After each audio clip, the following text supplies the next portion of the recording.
What is up, everybody? Welcome to the Football Physios, where we cover everything in the world of soccer, fitness, and rehab, bringing you every single World Cup injury update if you, the viewer, think it's important. Today, we have a very, very special injury review. Christopher Nkunku, injured for France, will miss the entire 2022 World Cup. We are going to cover absolutely everything in this video today, including what structures might be injured, what likely is injured, how his recovery will look like, and we'll go over France's current injury situation and how they're going to work through this moving forward. So be sure to like the video and subscribe to the channel. So Nkunku injured his knee for France yesterday while training for the World Cup. He was going for a ball and collided with Eduardo Camavinga, and he went down immediately with a knee injury. Now, the first thing I want to do for you guys today is play the video back of the injury frame by frame, and I'll give you my analysis as we go through. All right, so here we go here.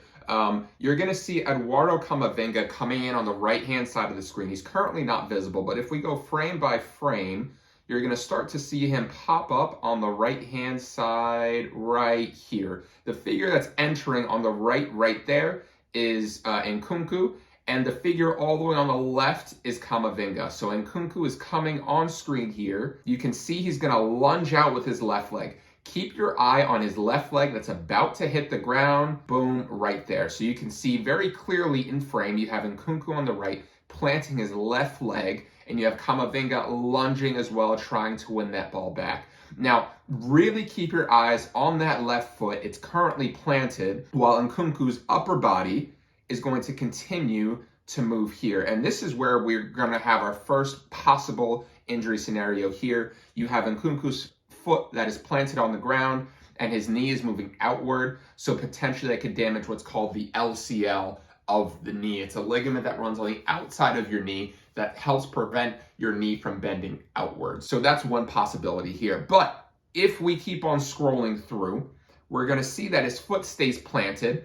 Eduardo Camavinga's foot is going to lock onto Nkunku's right foot, which isn't going to allow his lower body to move, but his upper body is going to stay moving. So let's keep on scrolling through this video, and you'll see here, it's a little bit tough to see, but you can see his foot is firmly planted onto the ground, and you can see right here, look at Camavinga's foot. It's trapping Nkunku's right, which isn't going to allow his right foot to move, which means his left foot and his left lower limb might have to move a little bit more. And let's go right here. This is a very important frame. I think you're going to have his foot that's coming off the ground, but you can see almost right here, there's a little bit, and it's tough to see, there's a little bit of what we call a valgus mechanism of injury, which means that his inside of his knee caved inwards, and there's a ligament there called your MCL, your medial collateral ligament, that runs on the inside of your knee that is very, very frequently injured in soccer players. It's the most common knee ligament injury in the game of soccer, so that is definitely an option as well. You can see here he immediately goes to ground, and he's going to go ahead and grab that left knee right here, and he's hugging, kind of grabbing the outside of the knee. And if we kind of fast forward, you'll see that his teammates kind of go around him, and eventually the medical staff comes to him. So you're able to see that he's able to, walk and ambulate afterwards, which is a great sign. It's a great sign that hopefully there's not something too serious going on in there.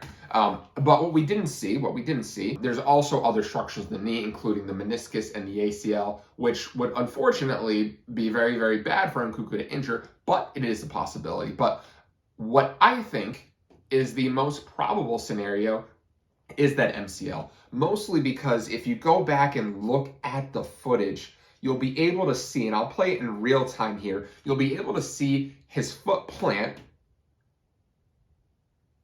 and there's almost a mechanism where I can almost see that knee cave in. And to me, that's a pretty strong signal that we might have an MCL injury. At best case scenario, it's about 2 weeks. At worst case scenario, it's about 3 months. And we know that he's already out of the World Cup, completely ruled out, meaning this isn't a short-term thing. It's at least 3 to 4 weeks. So you're looking at maybe possibly a grade 2-3 MCL sprain. But again, everything is still on the table because there's no definitive diagnosis as of yet. But let's talk about what this means for France, because they are in a bit of an injury crisis. Paul Pogba, not at the World Cup. N'Golo Kante, not at the World Cup. Presnel Kimpembe not at the World Cup. Two of their best center backs, Raphael Varane and Jules Koundé, are not 100%. And then to top it all off, you have Karim Benzema, who did not complete training fully today. So think about that entire spine. You have Kimpembe, you have Koundé, you have Pogba, you have Kante, you have Benzema.